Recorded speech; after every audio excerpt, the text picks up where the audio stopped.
Hey guys, what is up? RxBots here, and welcome to the ship review for the Python. I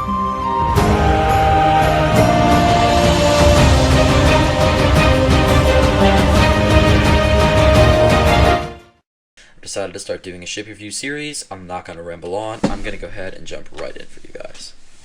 So, we are in the Python, and I am going to be doing a detailed ship review, including as many details as I possibly can about this ship. Now, we can see the cockpit looks very nice. We have, looks like metal with some wood trim. It's a very nice cockpit. It's a two-person cockpit. The view is okay. I don't really like this thing here because a lot of times when I'm doing combat, I'll look up and that kind of gets in my way. But otherwise, the cockpit looks very nice indeed. Now, the exterior of the ship is not bad. The Clipper obviously looks nicer. But this is a fairly nice looking ship. I'm going to go ahead and flip this camera around like that. And we can see we have a nice looking design. And the ship looks very nice. And the cockpit is very close to the front. So we get a nice view and we don't get a bunch of the ship in sight like we do with the Anaconda. So, I'm going to go ahead and look at the shipyard specs of it. We're not going to spend too long in here. Now, I am in the system called ITZA, I-T-Z-A, where all of these ships are 15% off, and they do sell Python. So this is only 48 million instead of its usual, I think it's like 56 million or something like that. Anyway, we can see here that the top speed is 237, the boost speed is 309, so this is not the fastest of ships. However, it has a decent maneuverability, decent-ish jump range, it could be better. But here we see the shields. It has great shields, decent hull armor, it's a fairly light ship, and it has a good cargo capacity just to start off with. The hard points are also pretty big. We have 2 medium and 3 large, which is actually a pretty decent upgrade from the Federal Assault Ship or the Imperial Clipper, giving us 2 medium and 2 large. We also have a decent amount of internal compartments. However, again, I'm used to flying my Clipper, which has a little bit more. However, this gives us much better shields for a cheaper price. And then here we can see all of our internals. I'm going to go to outfitting real quick and just show you what I have equipped before we're going to go out and do some flight testing. I have 2 large pulse lasers, both gimbaled, and a large beam laser at the bottom for sniping ships and just dealing a little bit more damage. And then I also have 2 gimbal multi-cannons. I have 2 chaff launchers on top and 2 A-rated shield boosters on the bottom. For the internal, everything is stock as it comes. This is exactly how the ship is stock. So that is what I'm going to be testing. Now, maybe a little bit later, I'll be showing off different builds for the Python, and I'll upgrade it just a little bit. I also have some fancy decals, but nobody cares about that. Anyway, I'm going to go ahead and take it out, and we can do some testing. Alright, so first we're going to be looking at top speed of this Python. I have all of my pips to engines, and we are exactly 6 kilometers away from the station. I'm going to fly until we're exactly 3 kilometers away from the station. Let's go ahead and go full throttle. As soon as I'm 3 kilometers, I'll go ahead and set the throttle to 0, and you can see how good the braking power is. Oh gosh, I think I might crash. And cut engines. Alright, so yeah, this thing definitely does not slow down quickly, and it's definitely not a fast ship. So I am still slowing, still slowing, still slowing. I'll go ahead and cut it into reverse so I don't get shot at. There we go. Sorry there, station. Alright, so it is definitely not the fastest of ships. Alright, now I'm going to go ahead and take a look at our boost. Just boost start. And we do reach a fairly decent top speed. And it looks like our maximum boost speed is about 304. Constantly boosting with the stock distributor and engines. Okay, so we are facing this part of the station, the part that sort of goes up and down, and we're going to test various parts of the ship's agility. I'm going to be overlaying a timer in one of the corners of the screen that I have not yet figured out yet, which hopefully should be typical for the rest of the series. Anyway, first thing we're going to be testing is the roll. So I'm going to try to do an entire 360-degree roll, and as soon as this stalk of the station is back on top, I'll stop the timer. Ready, start.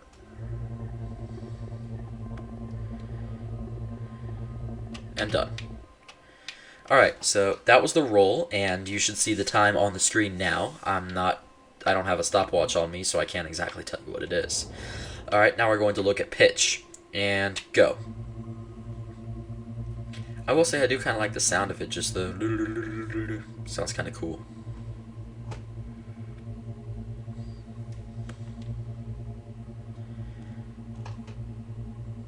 This is definitely not a fast pitching ship.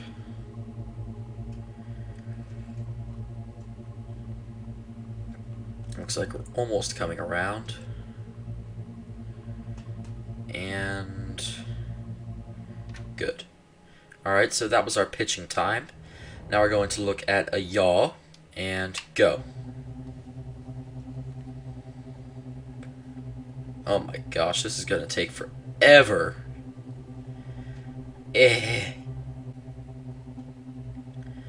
Alright, finally got the station back into view. We are almost done. Right when it is about centered. And done. Alright, so that took forever. That was tiring. Okay, now, I don't really have a way to test lateral thrusters, but you can take my word for it. They're actually not bad. Much better than the Clippers. So, yeah, sorry I can't really test lateral thrusters because there's not much of a frame of reference to go on. But I am flying with lateral thrusters right now and going forward. So, I mean, it's not terrible. It's enough to steer you around and stuff like that. So I'd give this lateral thrusters, like, I'd say 6 out of 10 or so compared to the smaller ships. Alright, now we're going to be looking at sustained boost speed. This is the speed you're going to get when you're just constantly spamming boost while you're going at top speed. Alright, so we are exactly 6 kilometers away from the station, and I'm going to be spamming boost and going full throttle until we are around exactly 10 kilometers away from the station. As soon as I pass the 10 kilometer mark, then the timer will stop. Let's go.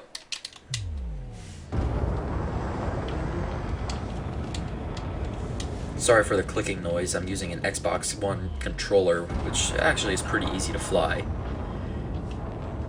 But it is a little bit annoying, especially when it comes to videos.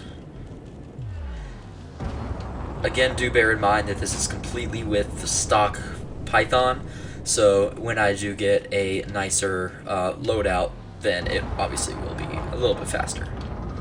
This max speed of about 305 is really disappointing compared to my Clippers max boost speed of like 420. Alright, and we just passed 16. So the time you see on the screen now is your speed in 10 kilometers, so that is how long it will take you to travel 10 kilometers, going as fast as you possibly can with the stock Python. Alright, now we're going to head back into the station and look at some various loadouts for the Python and how well it does in certain things.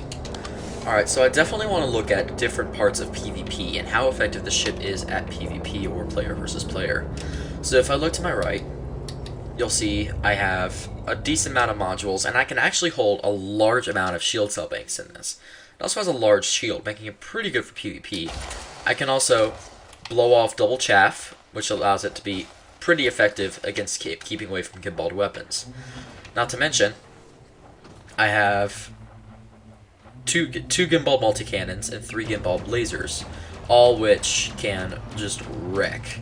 Now, if I go ahead and put my capacitor to full and let my capacitor charge up fully, you can see just how quickly it drains using 2 pulses and a beam, and I'll actually swap this out for 3 pulses in just a second. So it actually drains pretty quickly with all of this stuff. I'm going to head to the station and put a better loadout in, and I'll also go over some other various loadouts to see how effective it is in different situations. As I'm approaching the station, I also want to go over docking real quick. Docking shouldn't be terribly tough for this ship as it's slow and it's agile, but I'm also going to just record this just in case. I'll probably go ahead and fast forward through this so you don't have to listen to me ramble on as I dock.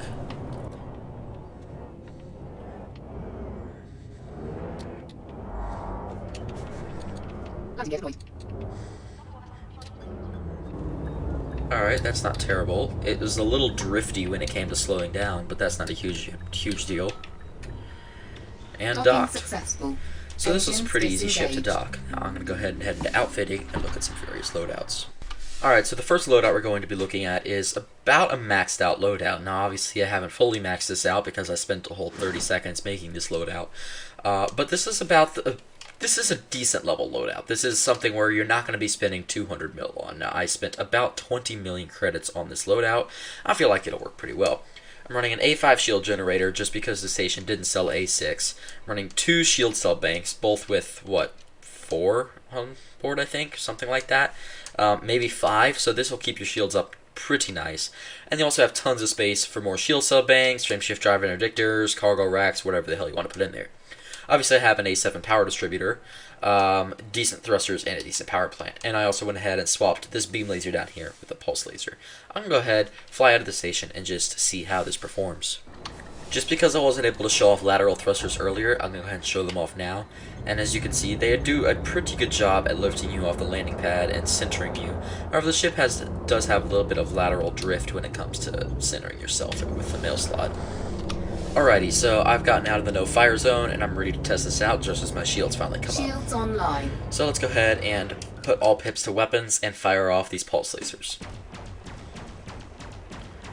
Okay, that is much better than the beam laser I was running. Wow, that is a massive difference. Alright, so these probably can run for a decent amount of time. I'd say more than enough to shoot down anything like a Sidewinder, Eagle, Cobra, something like that. Alright, now I'm going to go ahead and let that charge back up, and our multi-cannons really shouldn't put too much of a problem on it at all. Nope, of course not. And now I'm going to go ahead and fire both at the same time. And it still doesn't look like it drains that fast. I'll go ahead and retract my weapons, and let's see what the top speed on this is now. All pips to engines.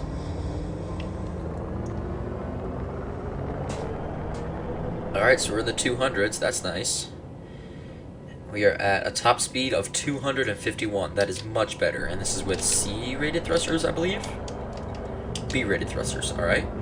And let's go ahead and see what our boost start looks like. Alright, that gets up to 315, that's not bad. And finally, I'm going to go ahead and just do a boost start at full speed. And it looks like it gets us up to 327, which is not terrible. Yep, 327, that is not bad. Agility still seems about the same, so I'm going to go ahead and say that that hasn't changed very much at all. But there is a slight difference in the agility when it comes to getting better thrusters. Alright, so this is another build I've seen a lot in Pythons. It's a full multi-cannon build. Now, I'm not totally sure how this works. However, I do know that they are definitely not making the best of their Python abilities because they are using 3 medium-sized multi-cannons in a large slot. So this would definitely be more effective if they replace these with, say, cannons or even pulse lasers like my previous build. I haven't changed anything else, but this is just another very common build. This is another Python build I've seen a lot of, and I'm actually quite intrigued by it. It's a mostly laser build, however, it also features 2 plasma accelerators. And these things, well, 2 of them definitely can just destroy any small ship if they're able to hit. However, these things are so insanely impossible to shoot that you would have to have a really skilled pilot in order to hit something with these. However, luckily, these are bunched fairly closely together. As you can see, they're right next to the cockpit. So maybe these have a possibility. I would love to try this build sometime, but I'm not going to be trying it in this video. Now, I would like to say the Python actually makes one of the best pirate ships in the game. It's not the best. I would say the Clipper is probably the best pirate ship because of both mass locks and is fast enough to catch anyone. However, this does make a very good pirate ship. All you have to do is give it a nice cargo scanner, and it's big, it's not fast, but it's faster than a couple trading ships. It does mass lock, and it also has tons of firepower, so you can destroy anybody that decides that they don't want to give you any cargo. Just looking at this right here with a max jump range of 14.88 with an A5 frameshift drive, I feel like this really wouldn't make that great of an exploration ship, so I wouldn't exactly recommend it for a ship built for exploration. Alright guys, well that is about it for this video. I think I've reviewed about everything there is to review about this amazing ship. Now, I definitely would recommend this ship. I really do like it. It's very immersive. I love this feeling of this thing. And even though I am a sucker for fast ships, this ship does seem a very nice change, at least for my Clipper. Anyway, guys, I'll see y'all later. If you did enjoy the video, please leave a like and a comment if you have any suggestions for the next video. I'm considering doing the Clipper as a review for the next video, but I am definitely open to suggestions. So please let me know, and I will see y'all later. Thank you so much for watching.